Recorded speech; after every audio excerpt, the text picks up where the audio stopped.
10 টাকার মজার মজার মিষ্টি। মিষ্টি নিবে গো মিষ্টি, সুস্বাদু মিষ্টি।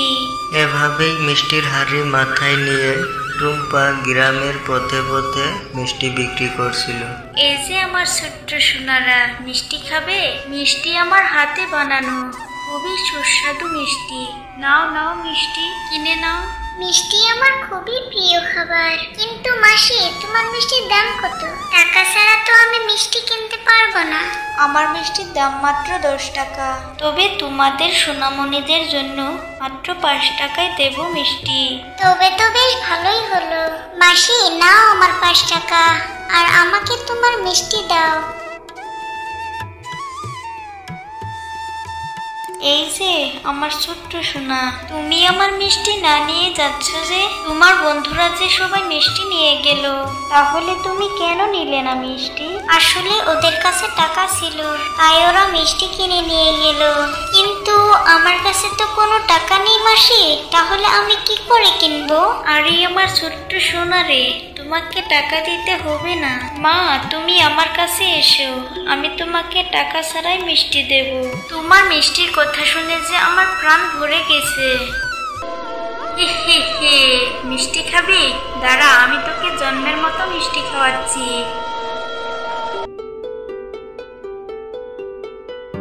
আরে আরে, এ কি জমেলা মাসি, তুমি হঠাৎ আমাদের বাড়ি? আর তাছাড়া তুমি এভাবে কাঁদছো কেন? কি হয়েছে গো তোমার, বলো আমায়। সে কথা আর বলিস না রে মা, কাল থেকে আমার মেয়েটা বাড়িতে ফিরেনি। পুরো গ্রাম খুঁজেছি, কিন্তু আমার মেয়েকে কোথাও খুঁজে পাইনি। বলছে কি মা, আমার মেয়ে তো সবসময় তোর সাথেই খেলতো। তুই কি জানিস আমার মেয়েটা কোথায়? মাসি, আমরা তো কাল সবাই একসাথে খেলছিলাম, তারপর মিষ্টিওয়ালি মাসি এসেছিল, আমরা সবাই মিষ্টি খেয়েছি, আর তারপর থেকে আমি কোথাও দেখিনি। মিষ্টিওয়ালি? সে আবার কোন মিষ্টিওয়ালি? তা তো আমি জানি না গো, তবে আমি আরেকদিন দেখা পেলে তোমার কাছে নিয়ে যাব। এখন তুমি যাও, আর ভালো করে খুঁজে দেখো তো মাসি।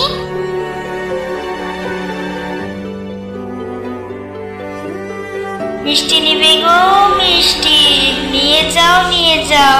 এই যে বাসা, আজকে তুমি মিষ্টি নিবে না? আজ যে আমি তোমায় ফ্রিতে মিষ্টি দেব, নিয়ে যাও।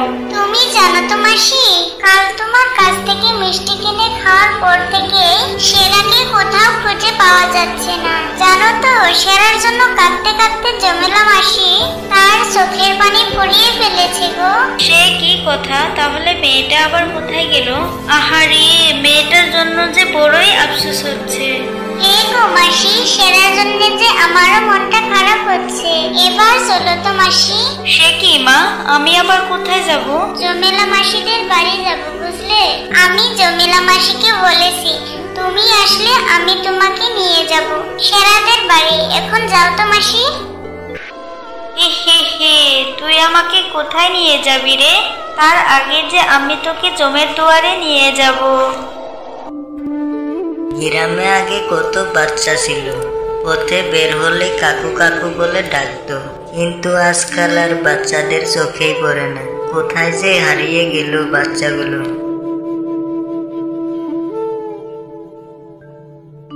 ও মা গো, কোমরটা বুঝি ভেঙে গেল।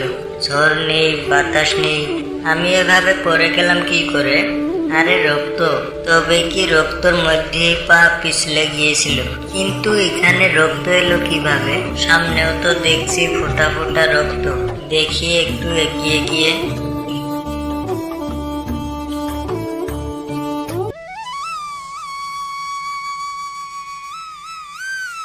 হাই হাই, বাচ্চা ধরা গাছ, তাও তো দেখছি বাচ্চাগুলো ঝুলে আছে। ও মা, এখানে দেখছি সব গ্রামের বাচ্চা আছে। এবার তবে বুঝলাম বাচ্চা হারানো কারণ। তবে গ্রামের সকলকে এবার জানাতে হবে। এসব কথা বলে সুজিত দৌড়ে গ্রামে চলে যায়, আর সবাইকে বাচ্চা ধরা গাছের ব্যাপারে সবটা খুলে বলে। এসব কথা শুনে সকলে বাচ্চা ধরা গাছের কাছে ছুটে যায়। হাই হাই, এই তো আমার মেয়ে সেরা। আমার মেয়েকে কতবার খুঁজেছি। হে ঈশ্বর, আমার মেয়ে কিনা আমার কাছ থেকে হারিয়ে গেল। কেঁদো না তোমরা, শান্ত হও। ওই তো সাধু বাবা চলে এসেছে।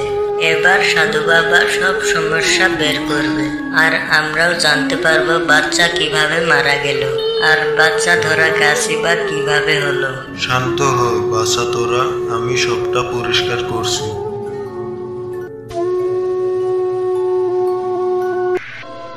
এই কে রে তুই আমার ঘুম ভাঙালি?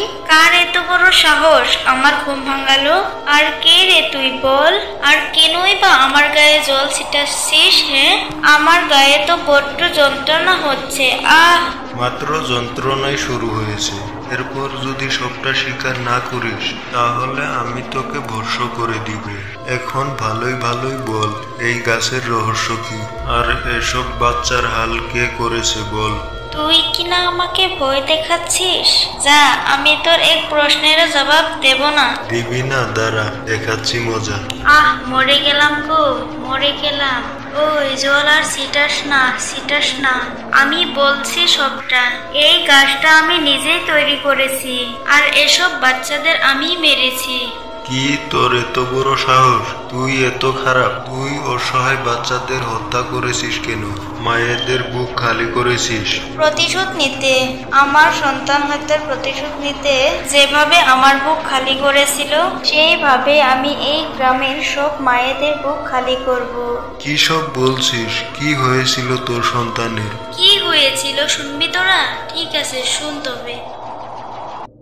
মামার বাড়ি যাবো, দুধ কলা খাবো, কি মজা কি মজা। কিন্তু মা, সেই সকাল থেকে হাঁটছি, কিন্তু মামার বাড়ি তো এখনো পেলাম না। মা, আরো কত দূর যেতে হবে আমাদের? এত অস্থির হোস না তো মা, এই গ্রামটা পার হলেই তোর মামার বাড়ি। এখন তাড়াতাড়ি পা চালাতো মা। দেখো মা, দেখো কি সুন্দর মিষ্টি। আমাকে মিষ্টি কিনে দাও না মা, আমি যে মিষ্টি না খাইয়ে হাঁটতে পারবো না মা। এরে পাগলি বুড়ি, তোর দাদা যা আমি বুঝি, কিন্তু এখন যে আমি তোকে মিষ্টি কিনে দিতে পারবো না। তো কেন মা? মিষ্টি না কিনে দিলে যে আমি এখান থেকে এক পাও নড়বো না। তুমি আমাকে মিষ্টি কিনে দাও না মা। আহা, এত বায়না করিস না তো। আমার কাছে যে মিষ্টি কেনার মতো তেমন টাকা নেই। তা তো তুমি আগে বলবে মা। আচ্ছা আচ্ছা, ঠিক আছে, তোমাকে মিষ্টি কিনে দিতে হবে না। তবে মা, আমি তো মিষ্টি খাবই। মিষ্টি কাকু, ও মিষ্টি কাকু, মিষ্টি কাকু, আমাকে কয়টা মিষ্টি দাও না গো।